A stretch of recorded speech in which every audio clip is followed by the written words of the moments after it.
नमस्कार मित्रांनो, तुझेच मी गीत गात आहे या मालिकेच्या आजच्या भागात आपण बघणार आहोत की विक्रम पोलीस स्टेशनमध्ये मल्हारला फोन करतो. तर तावडे लगेच मल्हारकडे फोन देतात. तर मल्हार म्हणतो, इथून पुढे परत मला फोन करायचा नाही. तर लगेच विक्रम म्हणतो, गप्प बैस, माझी मुलगी आणि माझी नात तुझ्याकडे आहे आणि मी तुझा सासरा आहे म्हणून मी तुला फोन केलाय. आणि तू शुभंकर ठाकूरचा खून केलेला असेल तर लगेच खरं सांगून टाक. त्यावर मल्हार म्हणतो, तुम्हाला एकदा सांगितलेलं कळत नाही का? किती वेळा सांगू, मी खून केलेला नाहीये. तर लगेच विक्रम फोन बंद करतो.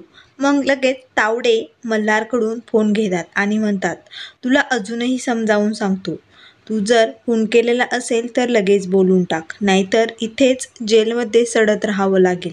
तर लगेच मल्हार म्हणतो, तुम्हाला खुनाचा तपासच घ्यायचा आहे ना, मग मी तुम्हाला खरंच सांगतोय, मी खून केलेला नाहीये. मला जर खरंच चौकशी करायची असेल तर विक्रम राजाध्यक्षची करा. तर लगेच तावडे म्हणतात, विक्रम राजाध्यक्ष काय लहान माणूस नाहीये, उगाच आपला कायदा हातात घेऊ नको. तर इकडे मोनिका रूममध्ये झोपलेली असते. तिचे खूप डोके दुखत असते. तर लगेच ती म्हणते, हे सगळं घडलंय ना, हे या स्वरामुळेच घडलेलं आहे.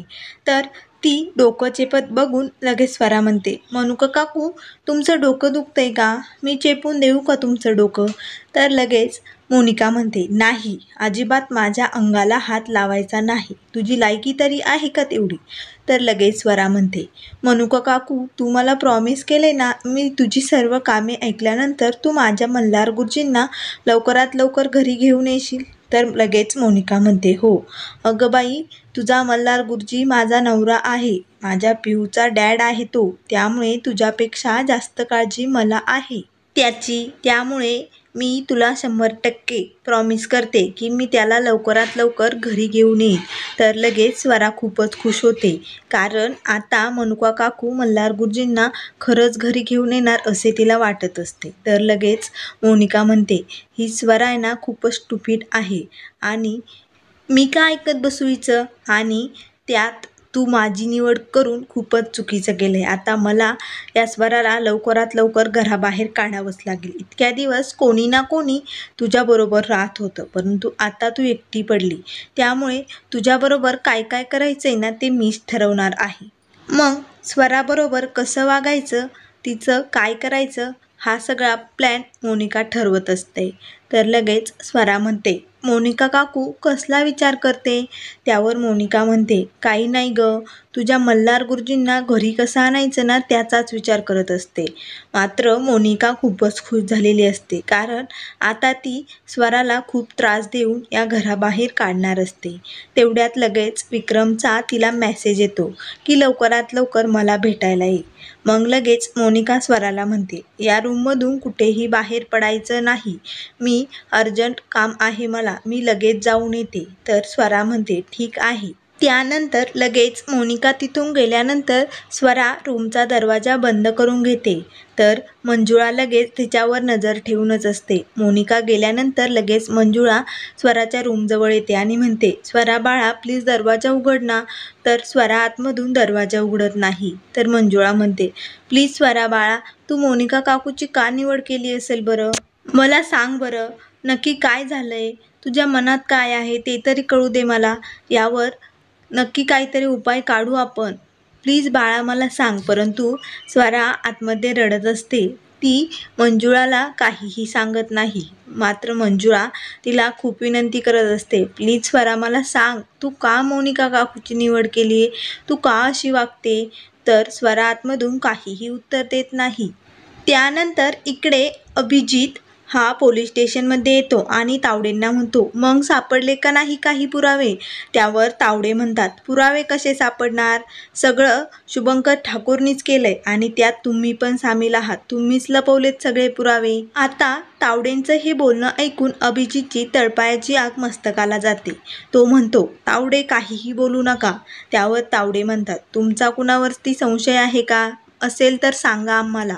त्यावर लगेच अभिषेकच्या डोक्यात प्रकाश पडतो. तो म्हणतो, हो, म्हणजे यांचं बरोबर आहे. दुसरं कुणावरती संशय म्हणजे विक्रम आणि मोनिका या दोघांवरती माझा संशय आहे. यांची कसून चौकशी करायला पाहिजे.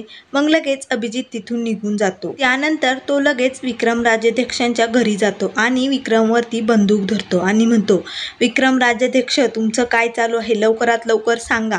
त्यावर लगेच विक्रम म्हणतो, माझं काय चालू आहे हे सांगण्याआधी तुझं काय चाललंय ते सांग. तू इथे का आलाय? त्यावर अभिजित पुन्हा लगेच विक्रमवरती बंदूक रोखतो. तर विक्रम खूप घाबरून जातो.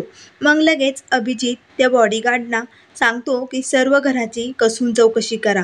या बापलेकीवर माझा विश्वास नाहीये. मला नक्की खात्री आहे तुम्ही दोघांनी मिळूनच शुभंकर ठाकूरचं काहीतरी केलेलं आहे, नाहीतर किंवा मग त्याला किडनॅप करून कुठेतरी लपवलेलं आहे. तर लगेच विक्रम म्हणतो, काहीतरी बोलू नको, ती गन खाली घे. त्यावर अभिजित म्हणतो, नाही, आता मी ती गन खाली घेणार नाही. लवकरात लवकर सांगा.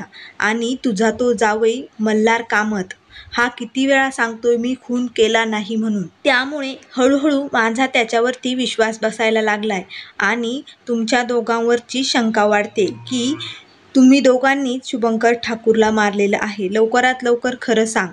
तर लगेच विक्रम म्हणतो, नाही, आम्ही का मारू त्याला? तर अभिजित म्हणतो, नाही, मला खात्री आहे नक्की तुम्हीच काहीतरी केले. लगेच ते बॉडीगार्ड येतात आणि अभिजितला म्हणतात, घरात काहीही सापडलं नाही. तर अभिजित म्हणतो, या हॉलमध्ये चेक करा. तर लगेच विक्रम मनातल्या मनात म्हणतो, पुरावे तर नष्ट केलेत, परंतु हा जाळलेला शर्ट, त्याची राख अजून बाहेर टाकायचीच राहिली. त्यामुळे विक्रम खूप घाबरून गेलेला असतो. तेवढ्यात लगेच मोनिका तिथे येते आणि अभिजितच्या 2-3 काना मागे देते आणि म्हणते, तुझी हिंमत कशी झाली माझ्या डॅडावरती बंदूक धरण्याची? विक्रम राजाध्यक्ष किती मोठा माणूस आहे तुला माहीत नाही का? वर अभिजित म्हणतो, तू मला काहीही कर, मार, परंतु मला खात्री आहे तुझा तो नवरा मल्हार कामत त्याने काहीही केलेलं नाही. तुम्ही दोघांनीच शुभंकर ठाकूरचं काहीतरी केलेलं आहे. त्यावर लगेच मोनिका म्हणते, तुझ्यापेक्षा शुभंकर माझ्या जास्त जवळचा होता, त्यामुळे मी कशाला मारू त्याला? त्यामुळे लगेचच्या लगेच माझ्या घरातून निघायचं, चालतं व्हायचं इथून. असे म्हणून अभिजितला मोनिका लगेच तिथून काढून देते. तर लगेच अभिजित तिथून बाहेर जातो. त्यावर लगेच विक्रम मोनिकाला म्हणतो, बरं झालं मोनिका, तू वेळेवर आलीस. मी खूप घाबरून गेलो होतो, कारण तो जाळलेला शर्ट आहे ना, त्याची राख अजून बाहेर टाकायची राहिली. त्यावर मोनिका म्हणते, हो, लवकरात लवकर त्याची काहीतरी विल्हेवाट लावायला पाहिजे, नाहीतर या अभिजितचा आपल्यावरती संशय आहे, खूप अवघड होऊन बसेल. तर लगेच विक्रम म्हणतो, हो, हा अभिजित पोलिसात जाऊ शकतो, आपल्या विरुद्ध पुरावेही गोळा करू शकतो, त्यामुळे आपल्याला लवकरात लवकर काहीतरी करावं लागेल. तर मोनिका म्हणते, हो डॅडा, तुझ्याबरोबर माझीही वाट लागेल. त्यानंतर इकडे स्वरा मल्हार गुरुजींच्या म्युझिक रूममध्ये गेलेली असते आणि मल्हारच्या फोटोकडे बघत म्हणते, मल्हार गुरुजी, मला माफ करा, मी तुमची निवड न करता मोनिका काकूची निवड केली आणि आईकडे, मावशी आईकडेही मी गेले नाही, मला माफ करा. परंतु मला जे मनुका काकूने सांगितलं तेच मी तिथे बोलले.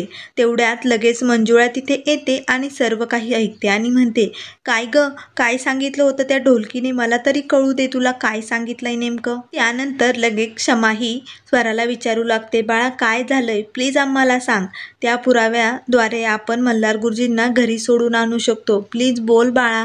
परंतु स्वरा काहीही बोलत नाही. तेवढ्यात निरंजन मामाही तिथे येतात आणि स्वराला म्हणतात, त्या मोनिकाने मल्हार गुरुजींना मारण्याची धमकी दिली असेल स्वराला. तर हे ऐकून मंजुळा आणि क्षमा दोघींनाही खूप मोठा धक्का बसतो. तर लगेच मंजुळा म्हणते, काय बोलताय तुम्ही हे? तर लगेच निरंजन त्यांना सांगू लागतो की मागच्या वेळेस मोनिकाने एक व्हिडिओ बनवला होता मल्हार गुरुजींच्या ॲक्सिडेंटचा. तो व्हिडिओ स्वराला दाखवून सारखं ती ब्लॅकमेल करत होती. त्यामुळे मला आत्ताही खात्री आहे की मोनिकाने असंच काहीतरी केलं असेल, मल्हार गुरुजींच्या मरणाची भीती स्वराला दाखवलेली असेल. आम्ही तो व्हिडिओ मिळवण्याचा खूप प्रयत्न केला होता, परंतु मात्र तिने तो व्हिडिओ डिलीट करून टाकला होता. तर निरंजन मामाचे हे बोलणे ऐकून मंजुळा व क्षमा दोघीही खूप घाबरून जातात. मग लगेच मंजुळा व क्षमा दोघीही स्वराला विचारू लागतात, काय झालंय बाळा, अशी भीती दाखवली का त्या मोनिकाने तुला? तर स्वरा काहीही बोलत नाही, ती एकदम शांत बसलेली असते. तर मित्रांनो, पुढील भागामध्ये आपल्याला बघायला मिळेल मोनिका विक्रमकडे येते आणि विक्रमला म्हणते, डॅडा खूप मोठा प्रॉब्लेम झालाय. पोलीस स्टेशनमध्ये एक माणूस आलाय आणि त्याने तुला शुभंकरला गोळी मारताना बघितलंय. त्याने एकदा की कबुली दिली की तू गोळी मारली शुभंकरला. त्यामुळे खूप मोठा प्रॉब्लेम होऊ शकतो आणि डॅडा तुझ्यामुळे मीही यात अडकू शकते. तर तेवढ्यात हे सर्व बोलणे बाहेरून स्वराने ऐकलेले असते. तर लगेच स्वरा पुढे येते आणि म्हणते, मनुका काकू म्हणजे दाढीवाल्या काकांना तुम्ही दोघांनी मारलं की काय? हे ऐकून विक्रम आणि मोनिकाला खूप मोठा धक्का बसतो, कारण स्वराने त्यांचे सगळे बोलणे ऐकलेले असते. त्यामुळे आता स्वराचा बंदोबस्त कसा करायचा यामागे मोनिका आणि विक्रम लागलेले असतात. तर मित्रांनो, अशाच मालिकेच्या अपडेट पाहण्यासाठी चॅनलला लाईक करा, सबस्क्राईब करा आणि व्हिडिओ